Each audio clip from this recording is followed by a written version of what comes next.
Hello मेरे class 10th के toppers, कैसे हो आप सभी लोग और कैसी चल रही है आप लोगों की बोर्ड एग्जाम की तैयारी। आज का ये क्लास बहुत स्पेशल है। आप लोग भैया बोर्ड एग्जाम 2026 में पेपर देने वाले हो, ठीक है। अब आपके माइंड में भैया एक क्वेश्चन रहता है, सर आखिर टॉपर कैसे लिखते हैं कि उनका 97% 95% आता है और हमारा कितना आता है, केवल 60% 70%, ठीक है। तो आज मैं आपको दिखाऊंगा भैया यश प्रताप सिंह रैंक फर्स्ट पूरे यूपी में, भैया रैंक फर्स्ट यश प्रताप सिंह की भैया पूरी कॉपी दिखाऊंगा। आखिर इन्होंने बोर्ड एग्जाम में कैसे लिखा था, कितना पेज लिखा था, कितना बड़ा क्वेश्चन आंसर लिखा था, ठीक है। जीवन परिचय कैसे लिखे थे, निबंध कैसे लिखे थे, सब कुछ दिखाएंगे।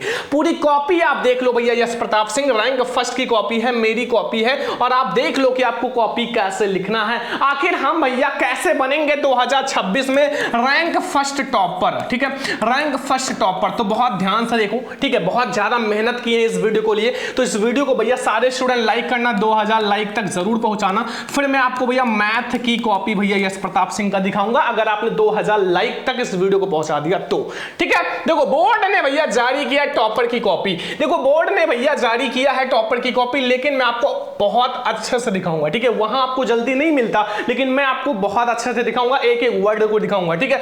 ट्रिक जान लो भैया, ट्रिक आप जान लो कि कैसे आखिर टॉपर क्या करते हैं, कैसे लिखते हैं, वही काम आप भी करो, आप भी टॉपर बनोगे, ठीक है। लेकिन टॉपर ट्रिक से लिखते हैं। अब वो ट्रिक कौन सा है भैया, टॉपर कौन सा ट्रिक लगाते हैं, आखिर वो ट्रिक हम भी लगाएं। तो भैया देखो वीडियो ध्यान से देखना, ये वीडियो डिलीट भी हो सकता है, तो डिलीट होने से पहले आप ये वीडियो देख लेना, ठीक है। क्योंकि आपको भी तो टॉपर बनना है, रैंक फर्स्ट लाना है, 97% आपको भी लाना है 2026 बोर्ड एग्जाम में। अपने मम्मी पापा के सपनों को पूरा करना है और अपने चैनल का भी आपको नाम करना है, ठीक है। ये मत आप लोग जब टॉपर बनोगे तो आप बताना कि हम सरमन सर से पढ़े थे, ठीक है। तो मेहनत आप करो, खूब मेहनत करो, सब बहुत ज्यादा मेहनत करो। तो हम आपको रैंक फर्स्ट टॉपर की कॉपी दिखा रहे हैं, आपको कैसे लिखना है चलो मैं आपको दिखाता हूं। तो माय डियर स्टूडेंट, ये है टॉपर्स की कॉपी, ठीक है, टॉपर की कॉपी। और इसमें आपको मैं दिखाऊंगा आखिर टॉपर जो है कॉपी में कैसे लिखते हैं, ठीक है। टॉपर बोर्ड एग्जाम में कैसे लिखे, ताकि हिंदी में उसका 97% आया है, तो आपको भी ऐसे बोर्ड एग्जाम में लिखना है। एक एक पॉइंट को आप समझना, ठीक है, बहुत ज्यादा स्पेशल है, ठीक है, बहुत ध्यान से समझना। और जो OMR सीट है, OMR सीट, उसमें तो कोई दिक्कत है नहीं, उसमें तो आपका भैया सारा ऑप्शन रहेगा, option A B C D, आपका जो सही है उसको काला कर देना, उसमें कोई दिक्कत नहीं है। लिखने वाले में बहुत सारे बच्चों को प्रॉब्लम होता है। तो देखो सबसे पहले आप क्या करना, जब आपको बोर्ड एग्जाम में पेपर दिया जाएगा तो सबसे पहले लिखने वाले में क्या होता है भैया, गद्यांश, और वो आपका वर्णनात्मक प्रश्न होता है, वर्णनात्मक प्रश्न खंडवा, ठीक है। तो आप हेडिंग डालोगे सबसे पहले ब्लैक स्केच से वर्णनात्मक प्रश्न खंडवा, फिर आपको अंडरलाइन कर लेना है ब्लैक स्केच से ही, ठीक है। देख लो सेम ऐसे लिखना बोर्ड एग्जाम में। फिर आपका प्रश्नोत्तर संख्या फर्स्ट है या फर्स्ट डालना, ब्लैक स्केच से अंडरलाइन कर लेना। फिर आपको गद्यांश लिखने से पहले देखो यहां आपको डॉट डॉट कर लेना, यहां कोई बात, फिर डॉट डॉट डॉट की ओर देखता है, पहले का 3 अक्षर और लास्ट का 3 अक्षर लेके आप डॉट डॉट कर लेना, ताकि एग्जामिनर को यह पता चल जाए कि कौन सा गद्यांश सॉल्व किए हैं, ठीक है। फिर आपको हेडिंग डालना है संदर्भ, ठीक है। क्या हेडिंग डालना है, संदर्भ, ध्यान दो संदर्भ। फिर आपको संदर्भ लिखना है। देखो प्रस्तुत गद्यावतरण आचार्य रामचंद्र शुक्ल, देखो आचार्य रामचंद्र शुक्ल को ब्लैक से लिखना है, ठीक है, क्योंकि वो हाईलाइट रहे, क्योंकि वो लेखक हैं इस पाठ के द्वारा लिखित एवं हमारी पाठ्यपुस्तक हिंदी के गद्य खंड में संकलित मित्रता, मित्रता ये पाठ का नाम है तो इसको भी ब्लैक से लिख लेना, नामक निबंध से अवतरित है या लिया गया है, ठीक है। तो ये इनको मिल जाएगा भैया पूरा 2 नंबर, ठीक है। एंड फिर आपको रेखांकित अंश की व्याख्या करना है, पूरा देख सकते हो रेखांकित अंश की व्याख्या आप लोग पूरा यहां देख सकते हो, ठीक है। रेखांकित अंश की व्याख्या टॉपर ने कैसे किया, रेखांकित अंश की व्याख्या हेडिंग डाला है, ब्लैक कलर से स्केच से अंडरलाइन किया, फिर यहां से यहां तक। शुक्ल जी कहते हैं कि 2 व्यक्तियों में मित्रता होने के लिए यह आवश्यक नहीं है कि उनके स्वभाव एक जैसे हो और उनकी जो रुचियां हो एक समान हो, वरन भिन्न भिन्न स्वभाव के लोगों में भी मित्रता हो सकती है। समाज में व्याप्त विभिन्नता देखकर निर्धन धनी की ओर और जो निर्बल है शक्तिशाली की ओर, तथा विनम्र जो है गंभीर व्यक्ति उत्साही व्यक्ति की ओर आकर्षित होता है, जिससे उन्हें विपरीत समय में उचित प्रेरणा मिले। तो ये भी इनका देखो बिल्कुल चेक किया गया है। अभी लास्ट में आप देख लेना कितना नंबर मिला है गद्यांश में, देखो 6 में 6 नंबर मिला है, ठीक है। तो ये तीसरा क्वेश्चन भी सही है और इनको मिला है 6 में 6 नंबर, ठीक है। देखो यश प्रताप सिंह को 97 मार्क्स मिला था, 3 नंबर केवल कट हुआ था, कहां कट हुआ था वो भी आप लोग देख लेना। तो ये आपको 6 नंबर मिलेगा गद्यांश का। अब आ जाओ भैया पद्यांश समझते हैं। देखो पद्यांश में भी कुछ नहीं करना है, पद्यांश आप सबसे पहले प्रश्नोत्तर संख्या सेकंड डालो, सेकंड डालने के बाद आप देखो यहां भी वही काम, चरण कमल बंदो हरे, 3 अक्षर आगे के 3 अक्षर पीछे के, फिर आपको संदर्भ लिखना है, ठीक है, संदर्भ का देखो बिल्कुल सही है, फिर इन्होंने रेखांकित अंश की व्याख्या किया है, ठीक है, फिर इन्होंने तीसरा क्वेश्चन रूपक अलंकार, 3 क्वेश्चन होता है, इनको मिला है 5.5 नंबर, आधा नंबर कहां कट हुआ, क्योंकि इन्होंने काव्य सौंदर्य नहीं लिखा है, आपको काव्य सौंदर्य भी लिखना पड़ेगा, काव्य सौंदर्य, ठीक है, आप काव्य सौंदर्य भी लिख देना, 6 में 6 नंबर मिलेगा। ऐसे ही कॉपी लिखना, पूरा देख लो भैया, बहुत इंपॉर्टेंट है, ये कॉपी है टॉपर की, ठीक है, बहुत ज्यादा स्पेशल है, तो ध्यान से देखो। अब आगे आ जाओ, हम लोग समझते हैं भैया, आगे जो है वो देखो, फिर प्रश्नोत्तर संख्या 3 सॉल्व किया गया है, जो कि आप लोग देख सकते हो। प्रश्नोत्तर संख्या 3 में क्या है भैया, संस्कृत का गद्यांश पद्यांश, ठीक है, तो इसमें क्या है, ऐसा नगरी भारतीय ... भाषा करता, ठीक है, ये पीडीएफ अभी मैं आप लोगों को दे दूंगा, टेंशन मत लो, पूरा पीडीएफ आपको दे दूंगा, आप लोग देख लेना। तो यहाँ संदर्भ क्या है, देखो, प्रस्तुत गद्यांश हमारी पाठ्य पुस्तक हिंदी के गद्य संस्कृत खंड के वाराणसी पाठ से लिया गया है, तो ये बिल्कुल सही है। फिर प्रसंग देखो, इस गद्यांश में वाराणसी की ऐतिहासिकता तथा अवस्थिति के विषय में बताया गया है, फिर व्याख्या यहां से लेकर यहां तक किया गया। 5 नंबर का क्वेश्चन है भैया, 5 में 5 नंबर इनको मिला हुआ है, देख सकते हो, 5 में 5 नंबर इनको संस्कृत गद्यांश में मिल गया, ठीक है। एंड आगे देखो, फिर आपका प्रश्नोत्तर संख्या 4 है, क्योंकि संस्कृत का गद्यांश के बाद संस्कृत का पद्यांश आता है 4 नंबर, और सर्वे भवन सुखना ... सर्वे, फिर लास्ट का दिख भागा वेद। तो संदर्भ लिखो भैया, प्रस्तुत गद्यावतरण हमारी पाठ्यपुस्तक हिंदी के संस्कृत खंड के भारतीय संस्कृति पाठ से लिया गया है। फिर प्रसंग देखो, प्रस्तुत श्लोक में भारतीय की मूल भावना पर प्रकाश डाला गया है। फिर व्याख्या देख लो कि सब सुखी हूं, सब रोग रहित हूं, कोई सब कल्याण को देखे, अर्थात सभी का कल्याण हो, कोई भी दुख का भागी ना बने, तो इसका भी 5 नंबर मिल गया। देखो कॉपी बहुत ज़्यादा स्पेशल है, ये कॉपी आपको ये वाला बिल्कुल तैयार कर लेना है और देख लेना है आखिर टॉपर कैसे लिखा है। देखो मैं आपको टॉपर की कॉपी पूरा दे दूंगा, आप लोग देख लेना। फिर आगे आओ, आगे हमारा है मेरे प्यारे स्टूडेंट आपका प्रश्नोत्तर संख्या 5, और इसमें क्या पूछा है, इसमें पूछा है भैया खंड काव्य, अपने जिले का खंड काव्य लिखना है, अपने जिले का खंड काव्य। तो यहाँ देख सकते हो ज्योति जवाहर खंड काव्य किया गया है, देख सकते हो पूरा। तो यहाँ से पहले आप थोड़ा सा इनके बारे में लिखो, फिर आप लोग हेडिंग बनाओ, हेडिंग जरूर बनाना।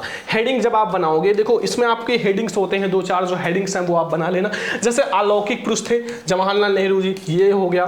फिर गांधी जी से प्रभावित थे बहुत ज्यादा, ये हो गया, ठीक है। जब आप 2 पेज में कम से कम लिखना, 2 पेज। फिर आगे आ जाओ भैया, समन्वयकारी लोकनायक भी थे, ठीक है, गांधी जी, तो ये भी हो गया। दृढ़ संकल्प यानी कि दृढ़ व्यक्ति थे, जैसे इनका एक बहुत ज्यादा प्रसिद्ध है, कांटों की नोकों पर खिलना मेरे जीवन की शैली है, और मेरी दिनचर्या जो है पर्वत से लेकर जंगल तक फैली है, ठीक है। तो ये भी थोड़ा सा आप जब इसमें काव्य ऐड कर दोगे तो बहुत अच्छा लगता है, ठीक है। तो अब आगे आ जाओ, लास्ट में है भैया गौरव में अतिथि। देखो इन्होंने बहुत अच्छा किया, लेकिन आधा नंबर कट गया, क्यों? क्योंकि थोड़ा सा छोटा लिखा है, आपको थोड़ा और बड़ा लिखना है, 2 पेज में कम से कम, ओके। फिर आ जाओ आगे समझते हैं। अब आता है जीवन परिचय। बहुत सारे बच्चों का कंफ्यूजन होता है, सर जीवन परिचय कैसे लिखें? तो जीवन परिचय कैसे लिखना? सबसे पहले प्रश्नोत्तर संख्या 6 का ये का वाला है, क्योंकि लेखक का, फिर खा वाला कवि का है। सबसे पहले आप हेडिंग डालो, जयशंकर प्रसाद का हमने जीवन परिचय लिखा है। फिर इधर आप छोटा सा संक्षिप्त जीवन परिचय लिखना, सबसे ज्यादा इंपॉर्टेंट भैया, 100% ये चीज लिखोगे तभी आपको फुल नंबर मिलेगा। नाम इनका क्या है? जयशंकर प्रसाद। जन्म क्या हुआ था? सन 1889 में। पिता का नाम देवी प्रसाद। मृत्यु सन 1937 में। आंसू झरना इनकी प्रसिद्ध रचना है। जीवन परिचय आप हेडिंग डालो, इस साइड में जीवन परिचय लिखो। जयशंकर प्रसाद जी का जन्म काशी में जो है सुंगनी साहू नामक जो परिवार में हुआ था, वैश्य परिवार से थे, और 1889 ईस्वी में हुआ था। और इनके पिता का नाम देवी प्रसाद था, इनके माता का नाम मतलब पिता का नाम देवी प्रसाद था, तथा इनके जो नाम देवी प्रसाद था, इनके परिवार का जो मुख्य व्यापार था तो वो तंबाकू का था, ठीक है।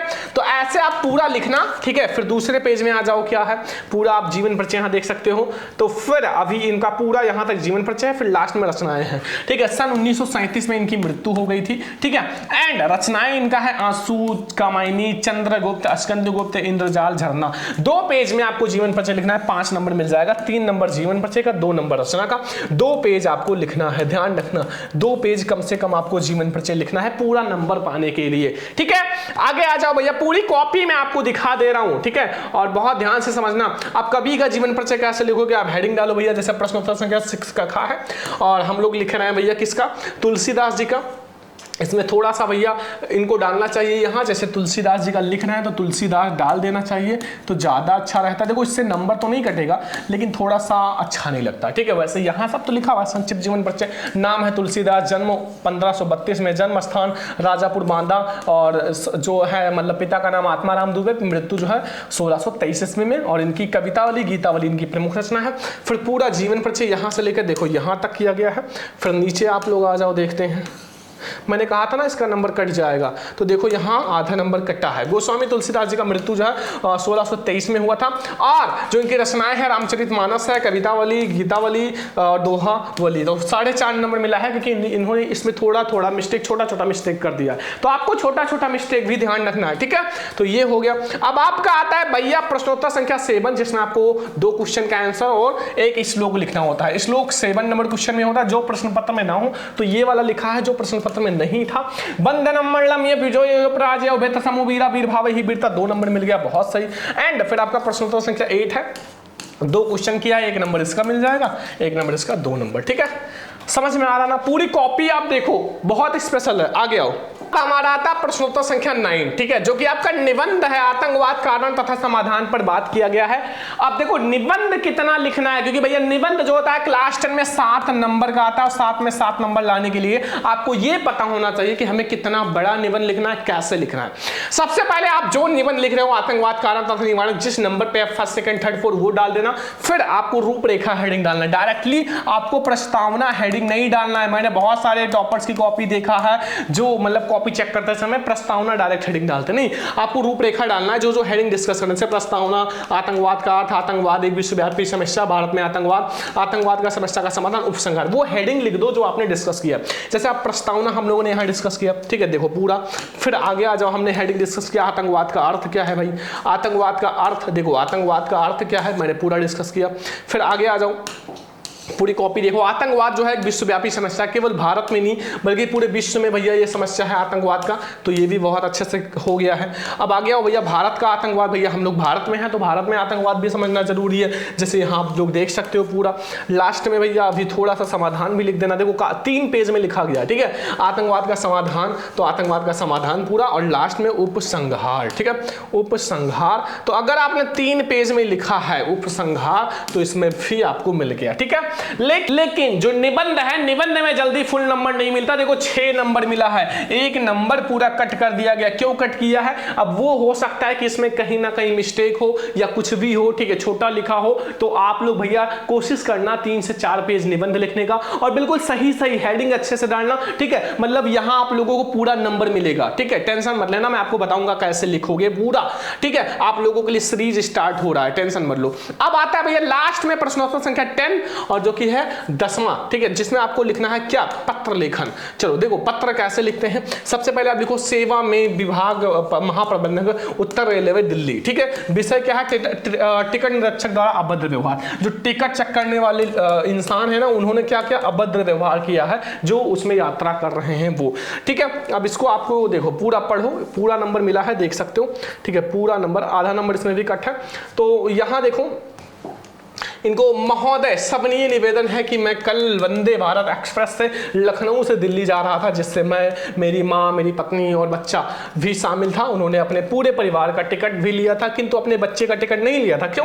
क्योंकि वो 5 ही साल का था, मतलब 5 साल के बच्चे का टिकट नहीं लगता है। मेरा बच्चा जो है अभी 4 साल का है, अतः मुझे बच्चे का टिकट लेने की कोई जरूरत ही नहीं पड़ी। किंतु मेरा पूरा परिवार जब ट्रेन में सफर कर रहा था, तभी एक टिकट निरीक्षक आया जिसका नाम रमेश सिंह था। उसने हमारे बच्चों का टिकट ना होने का अभद्र व्यवहार किया। अब भैया बच्चा का टिकट नहीं लिया क्योंकि 5 साल से नीचे के बच्चे का टिकट नहीं लेना था, ठीक है। तो यहाँ फिर जब मैंने बताया कि इनका टिकट नहीं लगता, तो वह मुझे जेल में डालने की धमकी दी और पूरे परिवार से बदतमीजी करने लगा। अतः आपसे निवेदन है कि आप इस जो है टिकट निरीक्षक पर कार्रवाई करें। दिनांक डाल देना जो भी दिनांक है, और यहाँ भवदीप रमेश गोस्वामी, एंड आप यहाँ डाल देना लखनऊ, जहाँ आपका का है। इसमें भैया इन्हें मिला है 3.5 नंबर, 4 नंबर का क्वेश्चन था। इनको टोटल 70 में भैया 67 नंबर मिला है, 67 नंबर कॉपी में, और 30 नंबर स्कूल से मिल गया था, 97 अंक इनको मिला है पूरा। तो ये है टॉपर यश प्रताप सिंह की कॉपी।